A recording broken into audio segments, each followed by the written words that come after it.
السلام علیکم رحمۃ اللہ وبرکاتہ۔ میں آپ کا اپنا پیارا دوست اسرائیل خان پھر سے حاضر ہوا ہوں the real history R channel لے کر۔ امید ہے یہ کہانی آپ کو سلطان صلاح الدین ایوبی کی اچھی لگتی ہوگی۔ یہ آپ کا اپنا چینل ہے، اسے لائک، سبسکرائب، کمنٹ، شیئر ضرور کریے گا۔ آج کے کردار میں خضر الحیات، مصلح الدین، غیاث بلبیس، فاطمہ، حسن بن عبداللہ۔ خضر الحیات کے معاون اور نائب نے بتایا کہ اجلاس کے بعد مصلح الدین خضر الحیات کے دفتر میں آیا۔ وہاں پھر ان میں گرما گرمی ہوئی۔ مصلح الدین خضر کو اس پر قائل کرنے کی کوشش کر رہا تھا کہ مصری فوج مطمئن نہیں۔ اس نے پھر وہی باتیں دہرائی جو اس نے اجلاس میں کہی تھی۔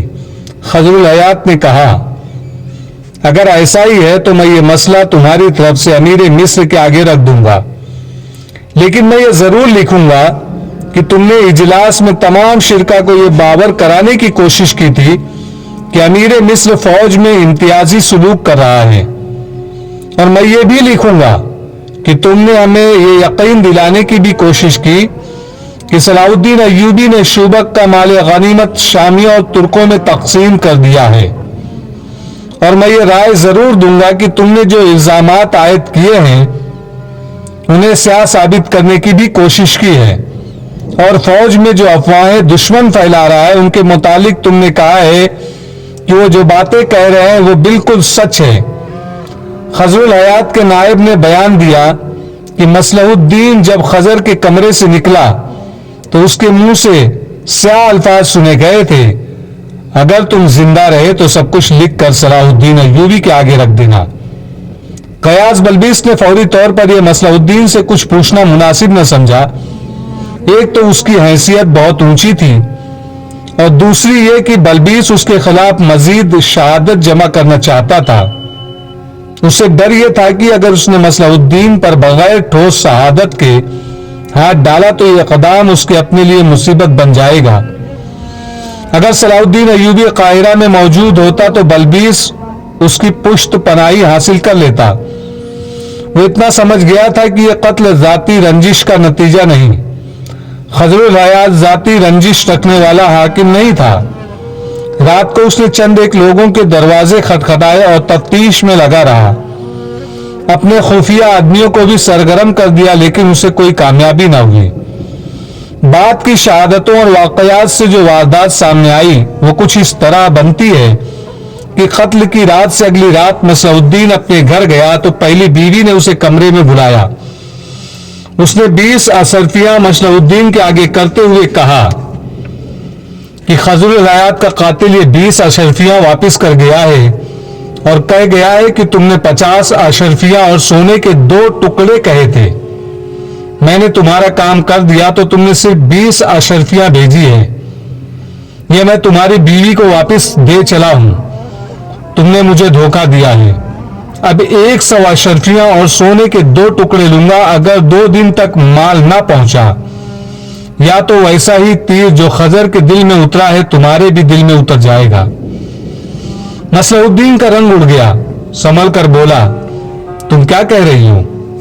کون تھا وہ؟ میں نے کسی کو خضر الحیات کے قتل کے لیے رقم نہیں دی تھی۔ تم خضر کا قاتل ہو، بیوی نے کہا۔ مجھے معلوم نہیں کہ قتل کی وجہ کیا ہے، اتنا ضرور معلوم ہے کہ تم نے اسے قتل کرایا ہے۔ یہ مصلح الدین کی پہلی بیوی تھی، اس کی عمر زیادہ نہیں تھی، بمشکل 30 سال کی ہوگی۔ خاصی خوبصورت عورت تھی۔ کوئی 1 ماہ قبل وہ گھر میں ایک غیر معمولی طور پر خوبصورت اور جوان لڑکی لے آیا تھا۔ ایک خادم کے لیے بیویوں کی تعداد پر کوئی پابندی نہیں تھی، اس زمانے میں زیادہ بیویاں رکھنے کا رواج تھا۔ کوئی بیوی دوسرے بیویوں سے حسد نہیں کرتی تھی، مگر مصلح الدین نے پہلی بیوی کو بالکل نظر انداز کر دیا تھا۔ جب سے نئی بیوی آئی تھی اس نے پہلی بیوی کے کمرے میں جانا ہی چھوڑ دیا تھا۔ بیوی نے اسے کئی بار بلایا تو بھی وہ نہ گیا۔ بیوی کے اندر انتقامی جذبہ پیدا ہو گیا تھا۔ یہ آدمی جو اسے 20 اشرفیہ دے گیا تھا غالباً مصلح الدین سے بڑا ہی سنگین انتقام لینا چاہتا تھا، اسی لیے اس نے اس کی پہلی بیوی کو بتا دیا تھا کہ خضر الحیات کو مصلح الدین نے قتل کرایا ہے، تم اپنی زبان بند رکھنا۔ مصلح الدین نے بیوی کو بارعب لہجے میں کہا، یہ میرے کسی دشمن کی چال ہے، وہ میرے اور تمہارے درمیان دشمنی پیدا کرنا چاہتے ہیں۔ तुम्हारे दिल में मेरी दुश्मनी के सिवा और रहा ही क्या है? बीवी ने पूछा। मेरे दिल में तुम्हारी पहले रोज वाली मोहब्बत है। नसरुद्दीन ने कहा, क्या तुम उस आदमी को पहचानती हो? उसने चेहरे पर नकाब डाल रखा था। बीवी ने कहा, मगर तुम्हारा नकाब उतर गया है, मैंने तुम्हें पहचान लिया है। नसरुद्दीन ने कुछ कहने की कोशिश की मगर बीवी ने उसे बोलने न दिया। उसने कहा, मुझे शक है तुमने बैतुल माल की रकम हजम की है जिसका इल्म खजरुल हयात को हो गया था। तुमने किराए के कातिल से उसे रास्ते से हटा दिया है। मुझ पर झूठे इल्जाम आयद न करो। नसरुद्दीन ने कहा, मुझे रकम हजम करने की क्या जरूरत है? तुम्हें नहीं, उस फिरंगिन को रकम की जरूरत है जिसे तुमने निकाह के बगैर घर रखा हुआ है। बीवी ने जलकर कहा, तुम्हें शराब के लिए रकम की जरूरत है? अगर ये इल्जाम झूठा है तो बताओ कि ये 4 घोड़ों की बग्घी कहां से आई है?